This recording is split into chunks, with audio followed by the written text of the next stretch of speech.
Okay, so to do a front post double crochet, you're going to yarn over and you're going to look for your post of the next stitch. So look for your V for your next stitch and look straight down for the post.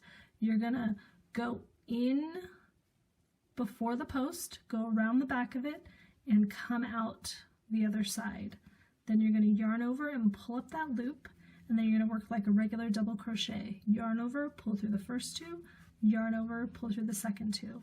I'm going to do just a regular double crochet in this next stitch, and then we'll do another front post. And it's called a front post because our post is coming to the front of our work. It's not going to the back.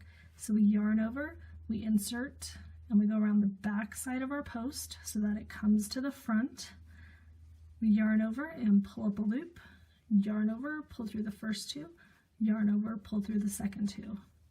One more time. Remember, you're going around the back of the post to bring the front of the post to the front. So we go in and around, yarn over, pull up your loop, yarn over, pull through the first two, yarn over, pull through the last two. So as a normal, that's what it's going to look like. So that is your super fast stitch refresher for front post double crochet. If you have any questions or need to see it slower, head over to my front post double crochet video and I go over much slower. But thank you for watching.